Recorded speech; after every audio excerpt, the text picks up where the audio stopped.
안녕하세요. 안녕하세요. 김종률 원장님의 2025년 상가 투자 전략은 무엇인가요? 2025년 상가 어떨 것 같습니까? 자영업 경기는 엄청 안 좋고 소비 위축 많이 되고 유흥상권 다 죽었고 대학교 상권도 매우 안 좋습니다. 그죠? 금리는 금리대로 비싸져 있으니까 상가 투자를 하고 싶은 욕구도 많이 없고 상가 잘 안 팔리고 시간을 길게 내다보면은 어쨌든 한 2027년쯤 돼야지 금리가 좀 떨어진다라고 예상을 하고 있죠. 그래서 지금은 우량한 상가를 좀 싸게 살 기회가 되지 않을까 이렇게 보고 있습니다. 2027년 되면은 살 수 없을 만한 상가들을 올해 산다 이런 생각으로 하면 좋을 건데 그런데 자영업 경기가 너무 안 좋잖아요. 네, 이 팀장한테 물어볼게요. 어떤 업종은 아직 그래도 경기가 좋은 것 같아요? 우리가 직원들끼리 회식 같은 가요? 매일 가죠. 맛있는 거 많이 먹는 게 지금. 우리가 직원들끼리 뭐 노래방을 간다 한 번 간 적이 있나 거의 그지? 부산 갔을 때나 한번 갔었고 여러 명이서. 그러니까 이 유흥문화 자체가 굉장히 많이 줄었어요. 술을 옛날처럼 먹진 않죠. 그래서 유흥상권이 정말 많이 죽었고 회사 회식 같은 것도 많이 안 하고 권하지 않는 분위기입니다. 병원은 어때요?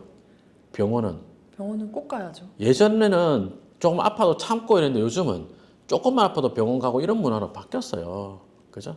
병원은 더 자주 갑니다. 저는 지금 뭐 검진 같은 것도 굉장히 많이 하니까 병원비나 뭐 약값 지출이 굉장히 많은 편인데 병원 꼭 생각하죠. 그 다음에 학원 가요, 안 가요? 애들. 보내죠. 학원 보내잖아요. 그죠? 옛날 같으면 애 하나 다니다 하더라도 뭐 영어 수학 학원 정도였는데 지금은 별별 학원이 다 있어. 뭐 줄넘기 학원이 있고 그런 정도입니다. 그러니까 별 학원 같은 것들도 여전히 잘 됩니까? 잘 되죠. 그래서 그런 업종을 찾아 들어가야죠. 또 어디 있어요?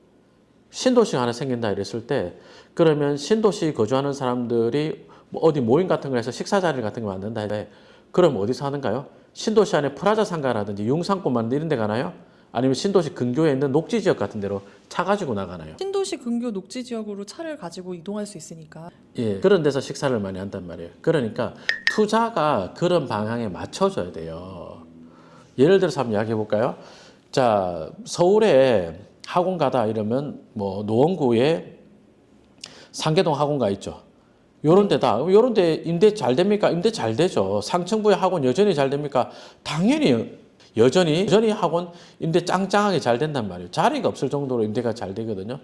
이런 데를 살까요? 예, 뭐 기초적인 이야기를 하자면 이런 데도 괜찮죠. 그 다음에 상가 정규 강의 때 했던 대로 한번 더 해볼까요? 자, 동탄으로 내려와 보겠습니다. 그럼 동탄역 주변에 상가를 살까요? 아니다. 여기는 빈약한 업무시설 정도밖에 없고 그리고 뭐 몰이나 뭐나 이런 것들이 있지만 여기에 상가 공급이 굉장히 많고 별로 잘 되지 않을 거다. 그런데 이쪽 상가는 뭐라고 했느냐. 만 세대 넘는 배우 수요가 에워싸고 있는데 상가 꼴랑 9개밖에 안 됩니다라고 했고 이쪽 주동선 상가 있었죠.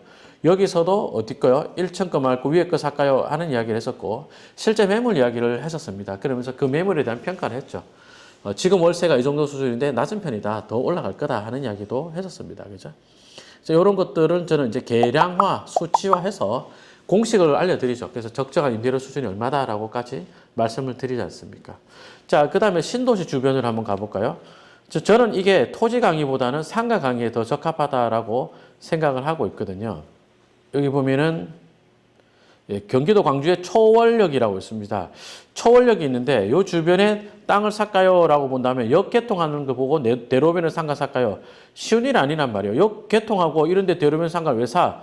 그런 생각이 드는데 이게 역과 상가는 바로 연결되는 게 아닌데 여기 개통함으로 인해서 주변에 아파트들이 굉장히 많이 들어왔어요. 이제 스카이비 보면은 이런 데 보면 그 전에 배우 수요가 이렇게 많지 않았는데 새 아파트가 이렇게 많이 들어왔어요. 지금 보면 이렇게 많이 들어왔죠. 그럼 요런 데 주변에 땅값도 많이 올라갈까요? 예. 이거는 토지 공부가 아니고 이건 상가 공부예요. 이거는 상가를 보는 눈이 있어야지 되죠. 그래서 제가 상가 전문 강의 때 하는 이야기가 근린 상권이 만들어지려면 몇 세대를 캐치된다? 2000세대? 2000세대. 그러니까 이런 데를 보면은 그전에는 세대수가 한 5, 600세대밖에 안 됐는데 지금은 요 아파트가 1000세대, 새로 들어온 아파트가 500몇 세대.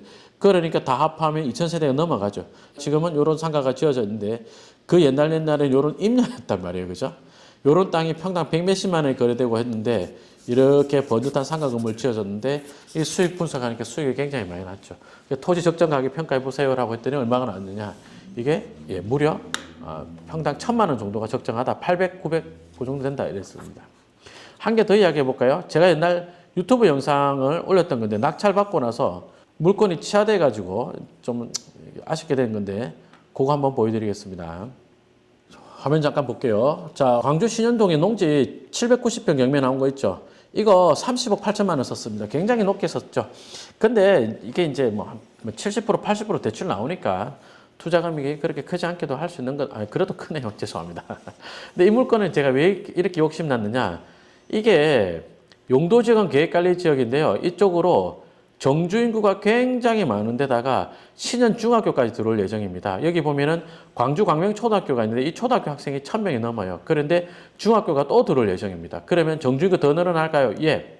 근데 여기는 안쪽에 보면 전부 다 빌라만 이렇게 많이 지어놨어요. 그러니까 상가 공급이 프라자 상가 같은 게 제대로 없었죠. 그래서 내가 볼 때 이 땅은 최대 평당 1000만 원 정도까지 볼 수 있는 상업적 가치가 있는 땅이다라고 보았습니다. 그런데 제가 낙찰받은 금액이 얼마였느냐? 이때 당시에 30억이고 800평 정도 잡으면 평당 400만 원이 채 안 되죠. 그래서 저는 이 물건이 굉장히 좋은 자리 물건이다라고 보았던 겁니다. 최근에 이 땅이 일부가 거래되었는데 얼마에 거래가 됐느냐? 디스코 들어가서 볼게요. 최근에 이 땅이 거래되었습니다라고 나오는데 실거래가가 23억 8,900만 원이 떠 있고 351평이 이렇게 거래됐다라고 나오네요. 코너 땅은 아니고 안쪽 땅만 이렇게 거래가 된 걸로 나옵니다. 그러니까 전체가 아까 800평 정도 되잖아요. 근데 이거는 더 안쪽 코너 쪽이 아니고 안쪽 땅인데 그 절반이 채 안 되는 금액이 23억에 거래가 되었습니다. 23억 8,900만 원 돼 있죠. 그러면 800평이고 이쪽을 다 합하면 어느 정도 될 것 같습니까? 계산해 보니까 안쪽 땅이 평당 680만 원에 거래가 됐어요. 제가 낙찰받은 금액 평당 400만 원도 안 됐었죠. 그죠? 코너 자리까지 감안을 한다면 코너 자리는 최소 700 몇십만 원 정도는 거래될 것 같거든요. 그렇게 본다면 저는 700만 원 정도에 거래될 땅을 400만 원이 안 되게 낙찰받았죠. 그리고 제가 낙찰받고 나서 경매가 취하돼서 잔금 못 쳤습니다만 그게 2023년 12월 달이니까 잔금 쳤으면 2024년 1월 달이었겠죠. 지금 2025년 1월입니다. 1년 만에 만약에 낙찰받았더라면 차익이 이만큼 났겠죠. 이거는 뭐예요? 토지를 보는 안목이에요? 전혀 아니에요. 이거는 상가를 보는 안목입니다. 이거 제 상가 정유 강의 때 다뤘던 사례잖아요. 맞죠? 네. 올해는 이런 투자가 굉장히 유망할 겁니다. 상가를 볼 수 있다는 것은 상가에 대해서 공부를 한다는 것은 토지든 상가든 적정한 금액이 얼마입니다 하는 안목을 가지게 되는 거예요. 그렇기 때문에 시장 금액이 얼마가 적정하다를 볼 수 있는 거기 때문에 투자에 굉장히 유용한 수단이 될 것입니다. 지금처럼 매물이 많을 때 정말 나쁜 매물도 정말 많이 쌓여 있을 때 그 사이사이에 끼어있는 우량한 매물 찾아내는 안목을 꼭 길러보십시오. 2027년에는 살 수 없는 상가를 2025년에는 분명히 살 수 있는 한 해가 될 것입니다. 여기까지 하겠습니다.